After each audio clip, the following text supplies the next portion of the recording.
Hello. Let's consider Psalm 44.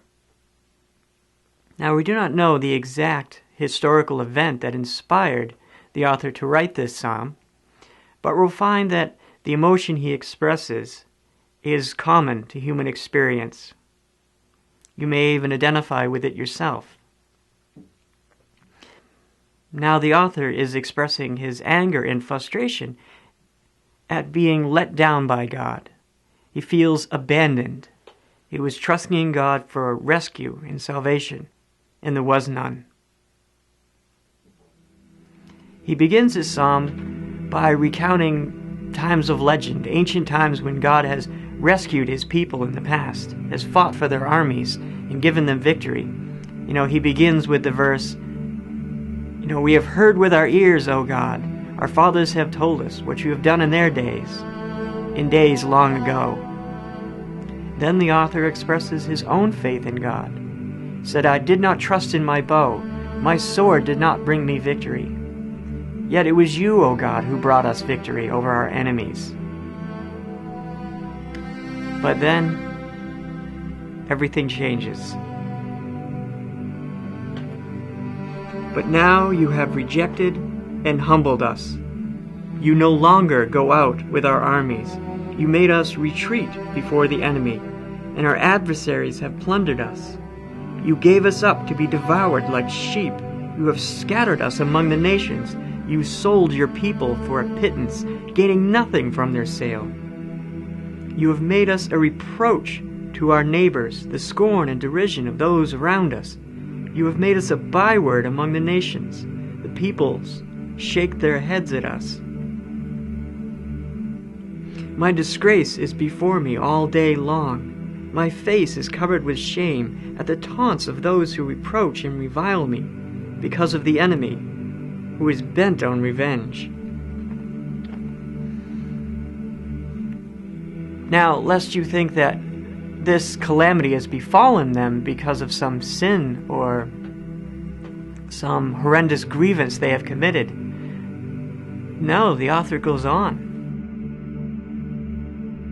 All this happened to us, though we had not forgotten you, or been false to your covenant. Our hearts had not turned back, our feet had not strayed from your path. But you crushed us, and made us a place of jackals, and covered us over with deep darkness. Now that Hebrew word there for deep darkness, Bet Salamoet, literally means the shadow of death crossing over them. So that you can see the author is expressing his intense emotion at being abandoned, let down. He trusted in God for victory, and there was none.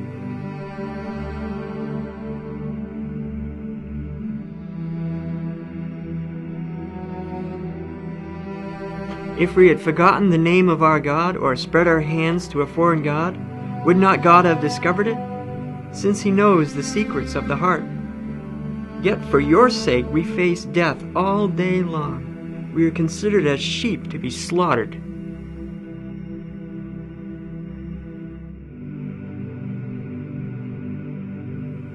And it is the Apostle Paul who quotes that verse in his epistle to the Romans, referring to his own hardships and trials. For your sake, O God, we face death all day long. Then the psalmist concludes the psalm with a prayer. Arise, O Lord. Why do you sleep? Arouse yourself. Do not reject us forever. Why do you hide your face and forget our misery and oppression? We are brought down to the dust. Our bodies cling to the ground. Rise up and help us. Redeem us because of your unfailing love. Now, the Hebrew word there for your unfailing love, chesedeka, there really is no English translation for it. It's a word that's often rendered mercy, love, loving kindness, and so on. But it has to do with the covenant. The author is making his plea here. God, rescue us not for our sake, but for the sake of your own promises. Because earlier on he said, we have kept our end of the covenant. Now he's saying, God, it's time for you to keep yours and rescue us. Although he feels God has not rescued them. He feels as though God has abandoned them. Now this sentiment is also expressed in the words of Jesus on the cross. Eli, Eli, lama sabachthani. My God, you have forsaken me. Why?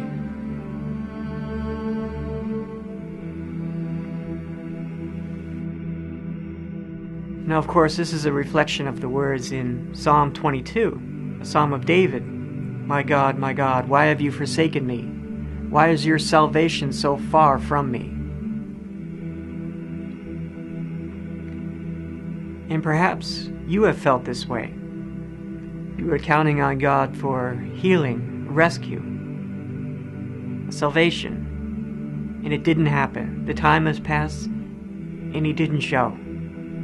So you feel abandoned. You feel as though God has let you down.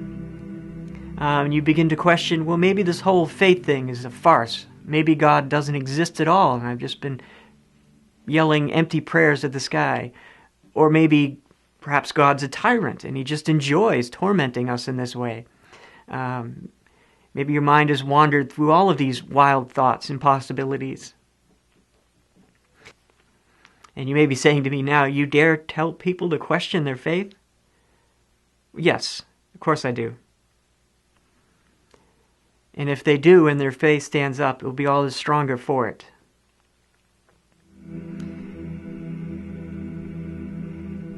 Now, here is the question before you.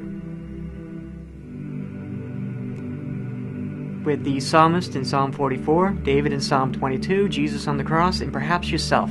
Imagine all of these people are here before you.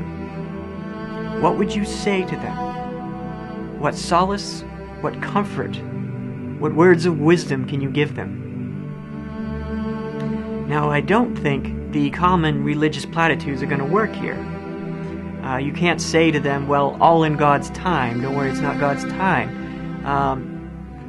They would counter that by saying, well, time, it's already too late. I needed rescue yesterday, and there was none. Or you may say to them, don't worry, God has a purpose in this, or perhaps there's a hope for the future. And they would say, no, I had hope yesterday. I needed hope yesterday. It's too late. It's already past.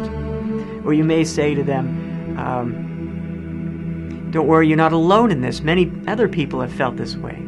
Well, that would only add to their frustration. What, there's someone else that God has abandoned? That would just make them question their faith even more. So the common religious sayings aren't going to work here. You need something else. Now, remember, these are people who have cried out to God day and night and only got silence. What do you have for them? What is your answer? These are people who have cried out for rescue and there was none. And all they got was silence, stillness, and the darkness.